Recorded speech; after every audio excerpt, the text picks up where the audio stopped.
दो विद्वानों की कहानी। बहुत पुरानी बात है। एक गांव में दो लड़के रहते थे। एक का नाम ज्ञानवान और दूसरे का नाम बुद्धिमान था। लेकिन दोनों पढ़ने लिखने में बहुत कमज़ोर थे। दोनों के माता पिता उनको लेकर बहुत परेशान थे। उन्होंने ज्ञानवान और बुद्धिमान को अच्छी शिक्षा देने के लिए बनारस भेज दिया। ज्ञानवान और बुद्धिमान ने बनारस में कुछ वर्ष रहकर अध्ययन किया। अब दोनों ही अच्छी शिक्षा ग्रहण कर विद्वान हो चुके थे। विद्वान होने के साथ ही उनमें इस बात का घमंड भी आ गया था कि वे बहुत विद्वान हैं। हर जगह दोनों ही अपने को अधिक श्रेष्ठ और दूसरे को नीचा दिखलाने का प्रयत्न करते थे।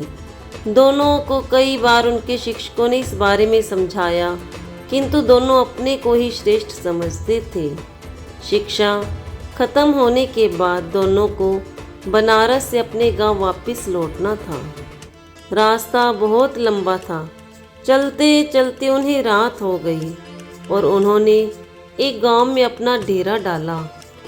गांव के जमींदार को पता चला कि उनके गांव में बनारस के विद्वान आए हुए हैं। जमींदार साहब ने दोनों विद्वानों को रात्रि विश्राम और भोजन के लिए अपने घर आमंत्रित किया। ज्ञानवान और बुद्धिमान दोनों जमींदार के घर आ गए। जमींदार ने दोनों के रुकने की अलग अलग व्यवस्था की और स्वादिष्ट पकवान बनवाए। जमींदार पहले ज्ञानवान के पास गया और हालचाल जाना। जमींदार पहले तो ज्ञानवान से बहुत प्रभावित हुआ, किंतु अपने घमंड और बुद्धिमान को नीचा दिखाने के लिए ज्ञानवान जमींदार से बोला, बुद्धिमान तो नाम का बुद्धिमान है। इतने दिन बनारस में रहकर भी वह कुछ नहीं सीखा और अभी भी गधा ही है। ज्ञानवान की बातें जमींदार को अच्छी नहीं लगी। ज्ञानवान से मिलने के बाद वह बुद्धिमान से मिलने गया। बुद्धिमान में भी ज्ञानवान की तरह ही बातें की और कहा, ज्ञानवान तो कोई ज्ञान नहीं है और वह तो बैल है जिसे कुछ नहीं आता। जमींदार दोनों से बहुत निराश हुआ और कुछ देर पश्चात उसने ज्ञानवान और बुद्धिमान को भोजन के लिए बुलाया। दोनों भोजन के लिए आए। जब दोनों को थालियां परोसी गई तो थाली में घास और भूसा था। थालियां देखकर दोनों जमींदार पर बहुत क्रोधित हुए और बोले, आपने यहाँ हमें बेइज्जत करने के लिए बुलाया है?